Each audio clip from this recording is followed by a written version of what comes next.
Persatuan dan Kesatuan Bangsa pada masa demokrasi liberal yang terjadi pada tanggal 17 Agustus 1950 sampai 5 Juli 1959. Pada masa demokrasi liberal, Undang-Undang Dasar Serikat 1950 sebagai konstitusi.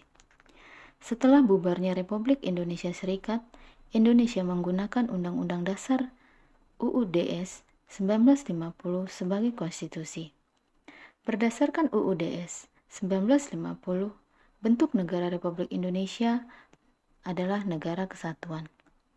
Hal ini ditegaskan dalam pasal 1 ayat 1 Undang-Undang Dasar Serikat 1950 yang berbunyi, Republik Indonesia yang merdeka dan berdaulat ialah suatu negara hukum yang demokratis dan membentuk kesatuan. Undang-Undang Dasar Serikat 1950 menganut sistem pemerintahan parlementer, sama seperti RIS. Hal ini dapat kita temukan dalam Undang-Undang Dasar Serikat 1950 pasal 83 ayat 1 dan 2 yang menyatakan bahwa ayat 1, Presiden dan Wakil Presiden tidak dapat diganggu-gugat. Ayat 2, Menteri-menteri bertanggung jawab atas seluruh kebijakan pemerintah, baik bersama-sama untuk seluruhnya maupun masing-masing untuk bagiannya sendiri-sendiri. Jika kita perhatikan, melihat pada pasal 83 ayat 1 dan 2 Undang-Undang Dasar Serikat 1950 di atas, jelas yang bertanggung jawab atas kebijaksanaan pemerintahan adalah menteri-menteri kepada DPR. Berbeda dengan konstitusi RIS, Undang-Undang Dasar Serikat 1950 mengenal hanya 5 lembaga negara, yaitu Presiden, Menteri-menteri, Dewan Perwakilan Rakyat, Mahkamah Agung, dan Dewan Pengawas Keuangan. Berdasarkan Undang-Undang Dasar Serikat 1950, Presiden berfungsi sebagai kepala negara dan menjadi bagian dari pemerintahan. Namun, tanggung jawab pemerintahan berada di tangan Perdana Menteri. Bersama para menterinya, karena yang dianut adalah sistem pemerintahan parlementer, Presiden dan Wakil Presiden tidak boleh diganggu-gugat. Penanggung jawab tindakan pemerintah adalah para menteri. Sebagai kepala negara, tugas Presiden terbatas, misalnya mengesahkan Dewan Menteri yang diusulkan oleh formatur kabinet, memberi tanda-tanda kehormatan sesuai undang-undang, dan melaksanakan tugas-tugas seremonial. Hal-hal negatif dan positif pada masa sistem parlementer. Menurut Herbert Feith, selama berlakunya sistem parlementer, terdapat hal-hal negatif yang terjadi. Misalnya, kebijakan pemerintah jangka panjang banyak yang tidak dapat terlaksana karena masa kerja kabinet rata-rata pendek. Terlalu seringnya pergantian kabinet menimbulkan ketidakstabilan politik. Selama tahun 1950 sampai 1959 telah terjadi 7 kali pergantian kabinet. Artinya, usia kerja rata-rata tiap kabinet kurang dari 15 bulan. Kedua, meningkatnya ketegangan sosial di masyarakat akibat masa kegiatan kampanye pemilu yang berlangsung lama, yaitu sejak tahun 1953 hingga tahun 1955. Yang ketiga, kebijaksanaan beberapa Perdana Menteri yang cenderung menguntungkan partainya sendiri. Hal ini sering menimbulkan kerugian bagi perekonomian nasional.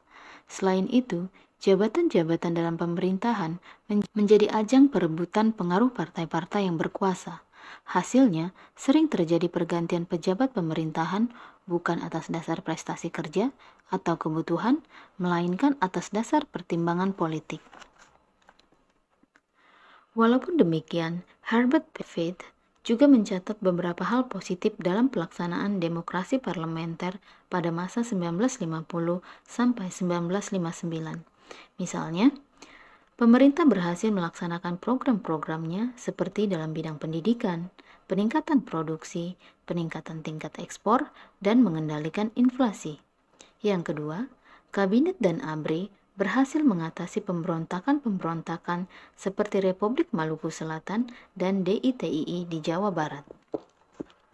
3. Pesatnya jumlah pertumbuhan sekolah-sekolah. 4.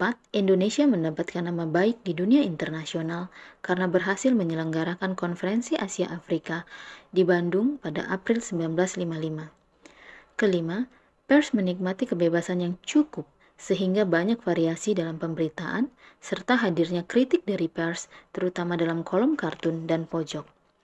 Lalu yang keenam, badan-badan pengadilan menikmati kebebasan yang besar dalam menjalankan fungsinya. Hal ini termasuk dalam sejumlah kasus yang menyangkut menteri, pimpinan militer, ataupun pimpinan partai. Hanya terdapat sedikit ketegangan di antara umat beragama. Yang terakhir, minoritas Tionghoa mendapat perlindungan dari pemerintah. Kabinet pada masa demokrasi liberal. Pada masa demokrasi liberal terjadi ketegangan sosial politik, antara lain akibat beberapa kali bergantinya kabinet. Gagahnya konstituante menentukan dasar negara, serta sejumlah pemberontakan seperti PRRI atau Permesta. Akibatnya muncul desakan berbagai pihak agar presiden mengeluarkan dekret presiden dan memberlakukan kembali Undang-Undang Dasar Negara Republik Indonesia tahun 1945. Berikut adalah daftar kabinet yang terbentuk pada masa demokrasi liberal. 1. Ada Kabinet Natsir. 2. Ada Kabinet Sukiman Suwiryo. 3. Ada Kabinet Wilopo. 4. Ada Kabinet Ali Sastromidjojo 1. 5. Kabinet Burhanuddin Harahap. 6. Kabinet Ali Sastromidjojo II. 7. Kabinet Juanda. Pada demokrasi liberal, terjadi sejumlah pemberontakan yang mengancam persatuan dan kesatuan bangsa. Salah satu contohnya adalah pemberontakan DITII di Kalimantan Selatan, Sulawesi, dan Aceh. Pemberontakan DITII di Kalimantan Selatan terjadi pada tanggal 10 Oktober 1950 dipimpin oleh Ibnu Hajar. Ibnu Hajar dan pasukannya menyerang pos-pos tentara di Kalimantan Selatan dan melakukan tindakan-tindakan pengacauan. TNI melakukan tindakan tegas dengan melancarkan operasi militer. Gerakan DITII di Kalimantan Selatan berhasil dilumpuhkan dan Ibnu Hajar berhasil ditangkap pada tahun 1959. Lalu pemberontakan DITII di Sulawesi Selatan terjadi pada tahun 1951, dipimpin oleh Kahar Muzakar. Penyebab utamanya adalah Kahar Muzakar sangat berambisi untuk menjadi salah satu pimpinan APRIS serta tuntutan agar semua anggota pasukannya diangkat menjadi anggota TNI. Setahun kemudian, Sulawesi Selatan dinyatakan sebagai bagian dari NII bawah komando Kartosuwirjo. Gerakan DITII yang berlangsung di Sulawesi Selatan ini baru berhasil ditumpas pada tanggal 3 Februari 1965, ditandai dengan ditembak matinya Kahar Muzakar. Lalu pada tanggal 21 September 1953, Daud Bereh mengeluarkan maklumat bahwa Aceh merupakan bagian dari NII di bawah Kartosuwirjo. Hal ini disebabkan antara lain kekecewaan atas penurunan status Aceh dari daerah istimewa menjadi keresidenan di bawah Sumatera Utara. Daud Bereh dan pasukannya berusaha menguasai kota-kota di Aceh dan melakukan propaganda kepada rakyat Aceh untuk tidak mendukung pemerintahan Republik Indonesia. Untuk menghadapi gerakan ini, pemerintah terpaksa menggunakan kekuatan senjata. Secara bertahap, gerakan DITII di Aceh akhirnya dapat diselesaikan dan situasi keamanan di Aceh pulih kembali. Selanjutnya ada pemberontakan Pemerintahan Revolusioner Republik Indonesia atau yang disingkat sebagai PRRI atau Perjuangan Rakyat Semesta atau Permesta. Gerakan PRRI atau Permesta terjadi karena hubungan tidak harmonis antara pemerintah pusat dan pemerintah daerah, terutama Sumatera dan Sulawesi. Kedua wilayah merasa tidak puas dengan otonomi daerah dan perimbangan keuangan antara pusat dan daerah. Ketidakpuasan tersebut didukung sejumlah perwira militer setempat.